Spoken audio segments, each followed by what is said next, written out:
और एक बात मैं कह देना चाहता हूँ, जो आदमी ये कह रहे हैं मंत्री साहब के साथ कोई आलिम नहीं है, हम भी उसी ग्रुप के साथ साथी थे, उसी मजमे के साथ जो मीटिंग हुई थी हम भी उसी के साथ थे।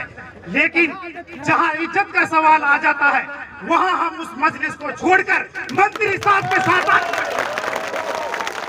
ये इज्जत का सवाल है, ये कौम की बेटी है, इसलिए तमाम चीजों को मद्देनजर रखते हुए चाहे मंत्री साहब से कोई कमी कोताही हुई हो, खुदा के वास्ते इस इज्जत को रख लो और अपने मंत्री साहब को विजय बनाओ।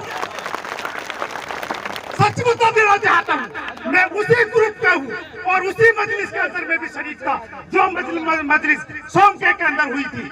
लेकिन हम जहाँ इज्जत का सवाल आ जाता है वहाँ मंत्री साहब के साथ है। इसलिए तमाम हजरात का हम शुक्रिया अदा करते हैं इस जोश को और इस जज्बे को देखते हुए इंशाअल्लाह मंत्री साहब की जीत पक्की है।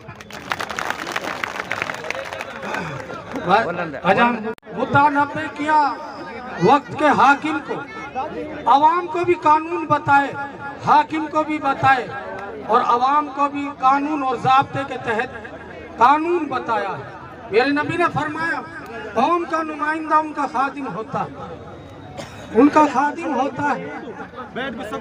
मोहतरम दोस्तों और भाइयों और नौजवान साथियों, मैं तकरीर और आगे वक्त लेना नहीं चाहता, मैं चंद बातों पर अपनी बात पूरी कर देता हूँ।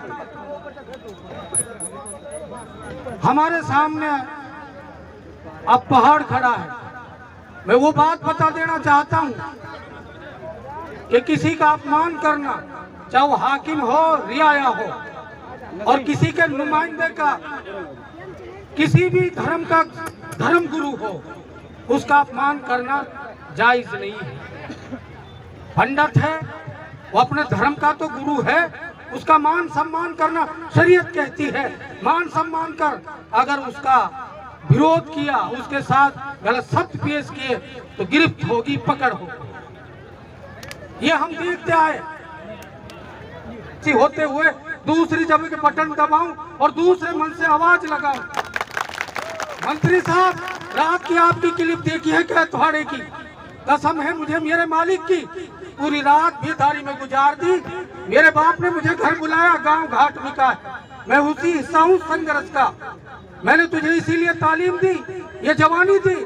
तू जेल से नहीं डरता, तू फांसी से नहीं घबराता, तू किसी संघर्ष से नहीं घबराता, लेकिन तू तेरी जवानी को, मैं तो फैन था चौथ साहब का, और उस चौथ साहब की बेटी जिसकी रगों में चौथ साहब का खून है, वो झोली ओढ़ कर, वो झोली फैला कर और उलामा से माफी मांगती है। माफी हो गई इसलिए उसके स्टेज पर चला जा।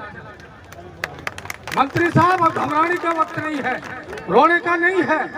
आधीनी तो मनाने वाला बड़ा होता है, मनाने वाला बड़ा होता है रूसने वाले से। ये तो कोई बात नहीं, आप मनाते रहो, लेकिन आपने मन से आवाज लगा दी, माफी हो गई, आपकी माफी हो चुकी और मैं इस मंच पे आ गया और मैं इंशाल्लाह आपके बदले खुद झोली ओढ़ के मैं अपने आवाम से, मैं अपने उलामा से, मैं अपने कौम के नुमाइंदों से और नौजवान और बुजुर्गों से आवाज देता हूँ, तुम्हारी खैर और भलाई इसी मंच पे है। अगर तुमसे ये मंच छिन गया तो मैंने देखा है तांडव इस पुलिस का इसी तहसील के अंदर कि मैं अपने घर में उस बवादित गांव से ताल्लुक रखता हूँ, घाट मिके से मैं उससे ताल्लुक रखता हूँ। मस्जिद भौरी और खल्लू का मैं 10 साल यहाँ काम कर चुका और शाम दी तक मेरे पीछे जुमा पढ़ते हैं कि आवाम हमारी मानेंगे नहीं, हम झोली फैलाएंगे, हाथ जोड़ेंगे, बजाय हम नाच करने के, बजाय हम झंडी लगाने के, हम माफी मांगेंगे, हाथ जोड़ेंगे, पैर पकड़ेंगे। क्या आवाम हमारी बात नहीं मानेगी? क्या उलामा हमारी बात नहीं मानेंगे? हाँ, आवाम हमारी बात नहीं मानेगी, इंशाल्लाह बात मानेगी। मंत्री साहब, घबराने का समय नहीं है, आपकी रगों में तो चौथ साहब का खून है, चौथ साहब का खून है, इसलिए अब माफी हम मांगेंगे और झोली हम फैलाएंगे, इंशाल्लाह 80 पार करके आपको जिताएंगे।